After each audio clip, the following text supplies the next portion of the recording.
So it seemed like that second quarter kind of set you guys back, and you were playing catch up the entire night from there. Yeah. I thought we did a good job in the first quarter of just, matching their physicality and knowing how they were going to play. I thought we just had a good quarter, And then, we just had a tough second quarter, couldn't make a shot. Turnovers really hurt us. I think they had 17 out of their 55 points at the half, turnovers.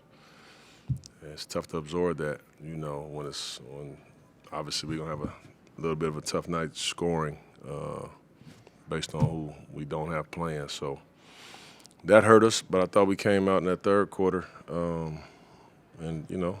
we didn't win the quarter, but I thought it was good enough, but you got to have a big quarter to get back in it, Just didn't really have enough, man.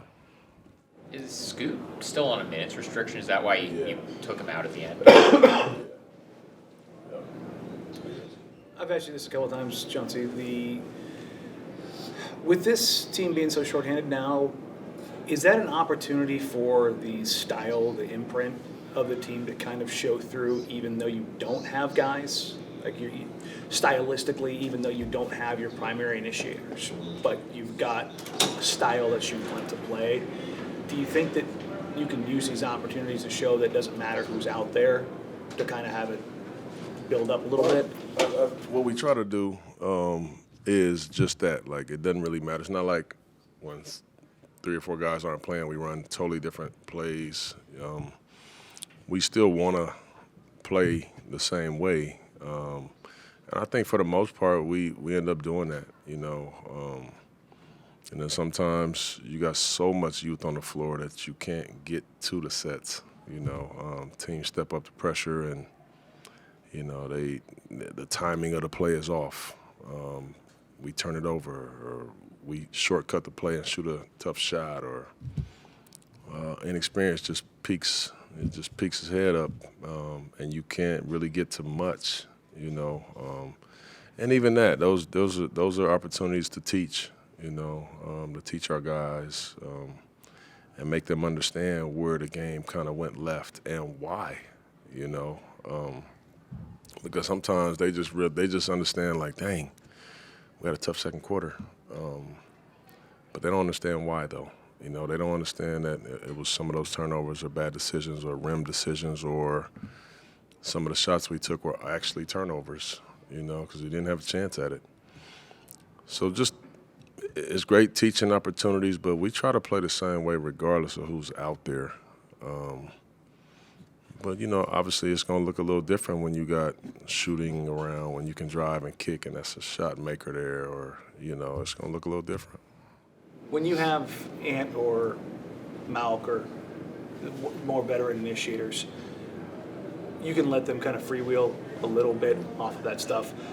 What specifically do you have to do when they're not getting into sets or something breaks down? Like, what are the things that you find yourself kind of having to not overmanage, but maybe take the reins back a little bit? Yeah. What I usually have to do is call the sets. I usually have to call the plays, but I don't like doing that as much, because you might have Scoot or Atlanta, whoever, like, kind of on the move in like a secondary break action.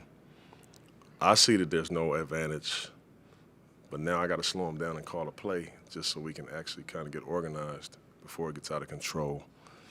So just things like that, that sometimes I will slow them down, and sometimes I just want to see what's going to happen, because at some point they got to figure it out as well. But that's the main thing that I have to kind of take over, is just some of the play calling and some of our secondary break action. What do you like about the way Justin played tonight? It seemed like to me like he was maybe the most impactful he's been all season tonight. Yeah. I just thought everything, he fought defensively. He denied the ball. He got deflections. He got rebounds. That's kind of the Justin that, we fell in love with last year when we got him. He's all over the place. And he made an impact in this game today. And I was happy to have him out there. I wish would be so many great opportunities for Roops, yesterday and today if he wasn't, a little banged up, but, good. Justin played well. Do you think Ryan's going to be good this trip? I don't know. Maybe at some point on a trip, but I know that he needed a few days. He's such a hard worker, man. He needed a few days. What you think about the way Tamani embraced the challenge of defending Brunson, Ochi? He seemed to get into it a little bit with Brunson tonight, which was nice. Yeah. I wasn't surprised at all. That's Tumani's. That's two superpower. Is his physicality defensively, his length, guarding the basketball. That's kind of his thing. That's where he helps us at the most, to be honest with you. And we all had our hands full dealing with Jalen tonight. I thought he put on a clinic in the game. His patience. He just manipulated the defense the whole night. He got everybody in foul trouble. He put on a masterful performance.